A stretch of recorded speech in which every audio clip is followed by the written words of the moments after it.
Hello and welcome to the Barreto family, and welcome back to another Operation Christmas Child Q&A video.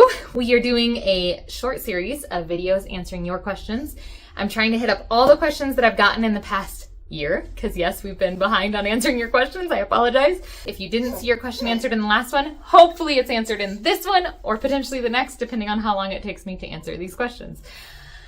Please remember, I always try to throw a disclaimer in there. Please remember that this is just my thoughts and opinion. I love to share ideas, but there is no right or wrong way to pack a box. And so just let Jesus guide you and direct you as you pack your boxes. I'm going to share my opinions, but they are just that, opinions. So without further ado, let's get into answering a few questions. Okay, Grace Day sent a large message just talking about her experience with packing boxes and a video that she was watching of someone that packed a pocket knife in this video. And she mentioned that it's important to educate. Now I know OCC hands out brochures and there's information on the website of what you can and cannot pack. Just a general announcement, pocket knives are not okay. Utility tools or utility knives that have a blade, not okay. Other multi-tools that do not have blades, a-okay. So just that in general. But she said here, I don't know how it made it past the inspection at the processing center. You know, errors happen. They're going through so many boxes, so many. So unfortunately, it made it past the packer. It made it past the inspection process. So it's just better that it never gets in there in the first place so that they don't have to worry about it. I know those packing centers are so busy and there's so many volunteers. So yes, it just slipped through the cracks. Thankfully, we found one here. I'm sure we've given out others in the past. We always try not to, just because the area where we serve, that can be used as a weapon. Other people have often said, but lots of things can be used as a weapon. Yes, we just try our very hardest to prevent the obvious things from getting into the hands of the kids. So yes, educate. We hope that this channel and these videos help to educate, but also help to inspire. So thank you, Grace Day, for your thoughts and opinions as well. Shayla Aster, I believe is how it's pronounced. She said she enjoyed the video. She packed a lot and some of them went to Colombia. She asked about menstrual pads for the 10 to 14-year-old girls. I've mentioned this in the past, so I won't go into too much detail, but I think it's a 50-50 answer. I think if it goes to a rural area, it's going to be super helpful. If it goes to more of a big city, not as much, because disposable products are fairly economical and able to find pretty easily. So it just depends. Let God lead you or guide you in whether or not you choose to pack the reusable menstrual pads. It's not wrong to pack it, but it just may be more useful in certain areas than others, but you just never know where your boxes are going to go. So let God guide you on that one. She also mentions that she puts a wet bag and some underwear in her boxes. This is great as well. I always recommend kind of hiding the underwear so that it's not like right out in the open, just because it is a little bit awkward to open underwear, but it is a good thing to include. So nothing wrong with including it. I just always like to see it kind of concealed, I guess would be the word. She wanted my opinion on whether they're appreciated. I think so. I don't think anyone is like offended by receiving them or doesn't like to receive them. I wouldn't take up a ton of room in your box with it, and I would always try to conceal it. Shouldn't they? Shouldn't they try to conceal it? Yeah? Thanks for joining me for this video, Samantha. All right, Rebecca Balcom said that she has some suggestions. So I'm going to read them to you as well, because this is a community and your ideas are just as good and helpful. So I want to share those as well. My suggestions for anyone who struggled to fill their boxes is thrift stores. It depends on your comfort level, but there are many good as new toys. If you get ones like cars, thermoses, water bottles, you can wash them, stuff school supplies in there, and it's a far smaller cost. My only suggestion would be you never want the kids to feel like this is secondhand, just because it takes away the newness of it. It takes away the, like, I don't want to say the beauty, but you just want to make sure that it doesn't look used in any way. Scratches, scuffs, dents, Other than that, I'm not going to share any opinion. I think that's your call. I don't know if you know if OCC has a policy on this, put it down below. I don't know if OCC has a specific policy. I know they want things to be new, so they don't want beat up, old, ragged, used stuffed animals and things like that. But as long as it is new, I don't foresee a problem. You just want to make sure that those kids don't feel like they're getting shortchanged when they see somebody else open new things and they get used things, if that makes sense. So I would say make sure that it isn't obvious that it's from a thrift store. Amanda Weil says, soccer balls for girls, ? Instruments like a harmonica or a recorder. Soccer balls, I think it depends on the region where your box goes, and you never know. In Ecuador and Colombia, I would say tons of girls play soccer. Love it. They would be thrilled to receive a soccer ball. But I have heard that there are some countries where that's not necessarily culturally accepted. So I can only speak to my experience. Here, Latin America, I'd say between 75%, roughly 75% of girls would love a soccer ball. There's always going to be some that don't play soccer or don't enjoy sports. Every child is different. But I'd say in Latin America, it would be an enjoyed gift for a girl. In other countries, I cannot speak to. I don't know culturally if in some countries it's not acceptable. I don't know. Instruments like harmonicas or a recorder, I think they're always something fun. Most kids here haven't used recorders or harmonicas. They do exist, but it would be something that would be fun for the kids to receive. So I think absolutely those are fun gifts. That might also be something good to help fill older boxes. I know you guys are always asking for suggestions for older boxes.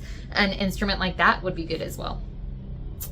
Next question is from Polmistis. I apologize if I'm pronouncing that wrong. Do many 10 to 14-year-old girls want soccer balls? I'd say Latin America, yes, like I just said on the last one. I've read that in many Latin American and African cultures, it's frowned upon for girls to play soccer. I don't want to send something that takes up so much space that may not be a hit. Every Latin American country that I've been to, girls play soccer. The one thing I will say is it might not be culturally acceptable for girls to play with boys. For instance, when I was serving in Ecuador, I had to ask permission from the church pastor if I was going to play in like a co-ed pickup game. So there are certain realms where it's not as acceptable, but that doesn't mean that they don't play or they don't like to play. So in Latin America, I'd say it's probably pretty safe to send a soccer ball for girls. There might be some more indigenous cultures that maybe not, but I don't know of any of those. But I would say Latin America is usually pretty okay. African cultures, I don't have any background. I don't know. So I would say just pray about it. But I know almost every girl that I know here would enjoy a soccer ball, even if they just played for fun, even if they're not on a league. But I do know that girls have leagues as well. Diane Croft says, how about scissors? Yes, scissors are great. Try to age them by size. So like don't send the super little itty bitty ones to the oldest boxes just because it's hard for them to use with their bigger hands. But I'd say scissors are a great school supply. Almost every age group needs them. So it's a needed school supply as well. Linda asks, what are some needs? I think it's important in every box to include something faith-based, whether that's a cross or a Bible verse or a necklace or a bracelet. I always include something faith-based. So that's, in my opinion, something that's needed in a box. School supplies are always needed. And something fun. These kids, oftentimes they don't have the financial resources to get those amazing wow items here. And so always include something fun. And then clothes is always maybe one shirt or one outfit is a great addition as well. I think toothbrushes are also great. The hygiene level in terms of changing your toothbrush as often as it should be probably is not quite up to par. So if you send a toothbrush, they're going to get a new toothbrush sooner than they probably would have if they didn't get one in their box, if that makes sense. So I'd say those are kind of some of the basic needs. I don't know if there's more to that question. If I didn't quite answer it, ask it to me in a different way below. Let's see. So fun to watch all of the hard work being used to glorify God and spread the gospel. Remember that. That was commented by Deb, I believe, or Debbie. Remember that these boxes, no matter what you put in them, every box is an opportunity for a child to hear the gospel, which is incredible. Like, that's just amazing. Other questions. Kit Nicole. Hi, Kit Nicole. I love watching her videos too and seeing what she finds and packs. I totally agree with including building bricks or anything constructive for this age group. That's the 10 to 14-year-old I was talking about. I find that boys really just need to do something with their hands. Yes. If you can find like a constructing of a model car or like anything, I don't want to call it crafty because that term tends to be used more for girls, but like something they can build and do and be engaged with. Yes, for boys. Interesting note though, OCC Canada actually encourages more stuffed animals, for the older boy boxes, as they find that's one item that seemed to be the most lacking in them. Huh. Wow. OCC Canada, thank you for the suggestion.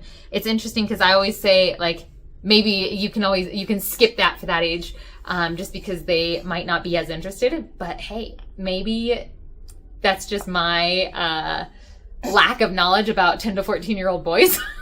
Maybe they do love stuffed animals. I don't know. But it looks like from processing centers, they're saying that that's something that isn't typically put in 10 to 14-year-old boy boxes. So think about that suggestion. Thank you, Kit Nicole, for sharing it. All right. I still have a ton. I've got like 3 more pages of questions. This is going to be another video after this. But I will answer one more on this video, and then the next questions will be in the next video. So it says, the series has been so helpful. That was my this or that with all of the age groups. If you haven't checked out those, I will put a link to my this or that videos at the end of this one. It's a playlist with this or that of what I would suggest in age groups and genders. I know our heart is to bless the children, and the more education we receive, the better our boxes get year after year. I appreciate what you said about the clothing sizes. So what I said was size up. You don't want a 2 to 4-year-old boy to get something that's in 2T and it be a 4-year-old boy that can't use it. My daughter is 3.5 right now, and she's currently in 5T. So just know that if she were to receive a 2 to 4 box that had a 2T outfit in it, she might be kind of sad that it doesn't fit her. So I always say size up because they can grow into it, but you can't shrink the kid. So sizing up is good. I realize that even when I thought I was sizing up, it might not be sufficient this year. And then she adds more to the comment, but for some reason I didn't copy it. So yes, just another tip one more time. Make sure you size up. Make sure that it's bigger rather than smaller. Again, I will link those, that playlist for this or that up here. And subscribe because I've still got way more of your questions. If I haven't answered your question yet, check out the following videos that are coming up. And if I still don't answer it, put some comments down below and I'll try to make sure I answer it in one of the next ones.